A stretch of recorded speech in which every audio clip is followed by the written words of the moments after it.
All right, so obviously, post Luka trade here. I mean, unless I pre-recorded this and predicted it or just traveled back in time. Um, Obviously, post Luka trade. Anthony Davis just recently played his first game as a Maverick and played great. I think he ended up with like 26, 16, 2 threes, a couple of assists, good defense, like played great. And then it got to the second half, and I believe like midway through the third, later into the third, maybe earlier in the fourth. I apologize, I can't recall an exact time.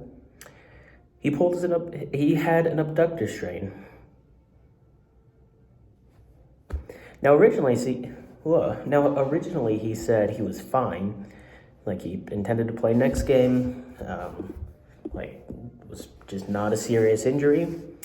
And guess what? It is. It is a serious injury. An abductor strain isn't just like straining your shoulder, straining your bicep or something. Like, it's not just gonna like hurt like hell for a little bit, and then you can still play through it or ice it and you'll be fine.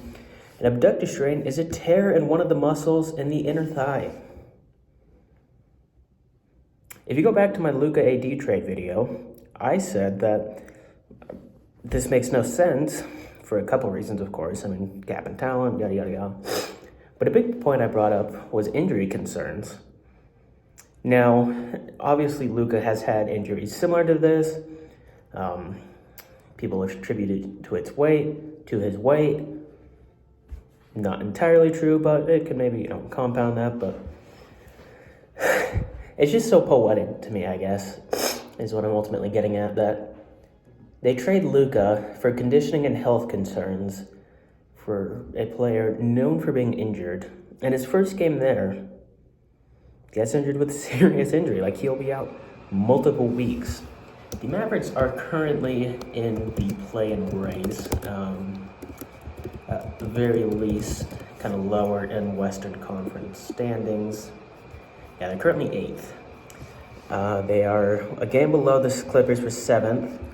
The Clippers are 29-23, Mavericks are 28-25.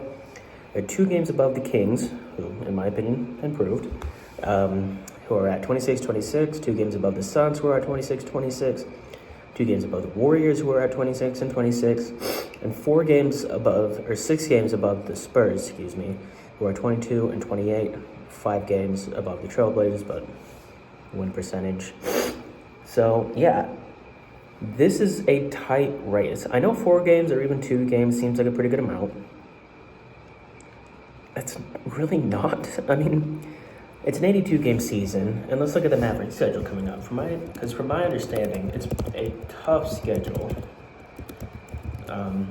As we all know, the West has pretty good centers and pretty good depth, and pretty good center depth, I guess I should say. Yeah, here we go. Their game tonight is against the Kings. Domantas Sabonis, Jonas Valanciunas. I mean, I would not be shocked if the Kings had like 60 rebounds. No offense to Daniel Gafford or his family, but he's not very good. He's a backup center at best.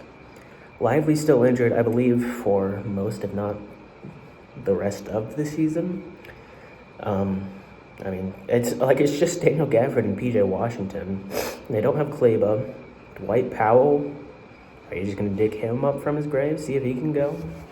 I mean, who do you run at center? Olivier Maxence Prosper? Like, you don't have any big centers, any bruisers who can match a lot of the guys you're coming up to. They're coming up to play against. Game after that, the Warriors. Obviously, not a great team.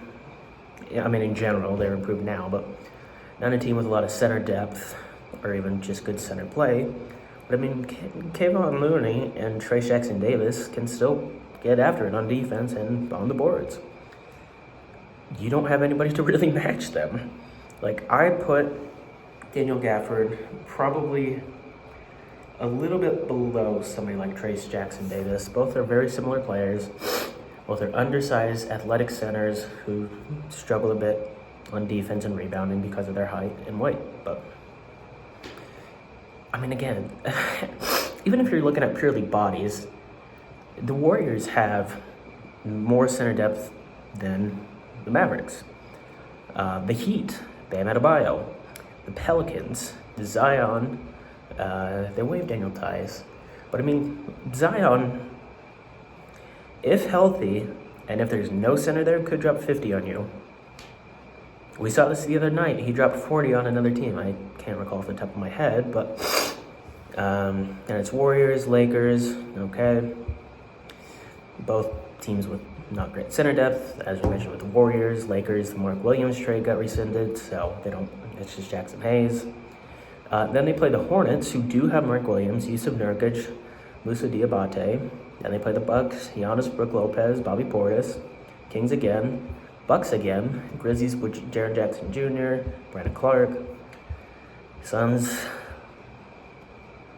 not a great center rotation. Spurs, Wemby, Rockets, Şengün, 76ers, Embiid, Pacers, Siakam, Pistons, Duran, Nets, no. Knicks, Cat, Magic, Paulo, Franz, Wendell, Goga, Bulls, Vooch, Hawks, Şengün, Capella, and Okongwu, Clippers, Zubats, Lakers, Raptors, Yaka. And then their last game is against the Grizzlies, who, as mentioned, Jaren Jackson Jr. That's a tough schedule if Anthony Davis is out multiple weeks. It is currently February 10th, and according to CBS,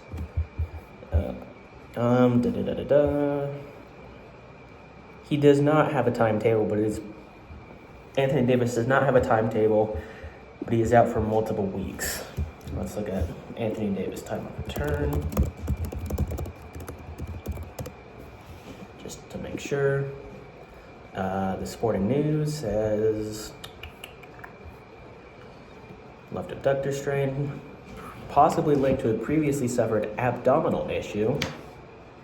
Compound issues, again, Anthony Davis, I mean, notoriously injured. I don't know what to say.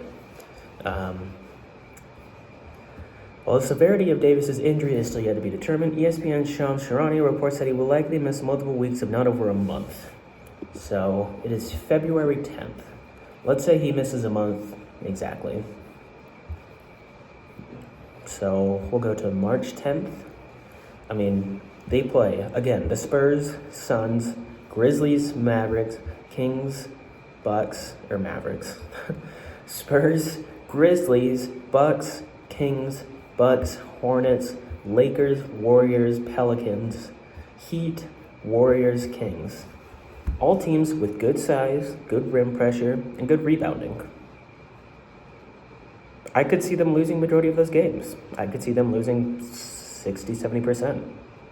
We saw they struggled without Luka. Now their depth is worse, their center depth is worse, and they're going up against teams that, one, are simply better, and two, have great center depth. I personally think the Mavericks are cooked. I mean, God forbid Anthony Davis goes out any longer, because, I mean, in post-March 10th, you end up playing Spurs, Rockets, 76ers, Pacers, Pistons, Nets, Knicks, Magic, Bulls, Nets, Hawks, Clippers, like, it's a brutal center run. The league has good centers, and as it currently stands, the Mavericks don't. So yeah, I think they'll go on a skid. I still hate the trade, and we'll probably still continue to. But yeah, let me know your thoughts.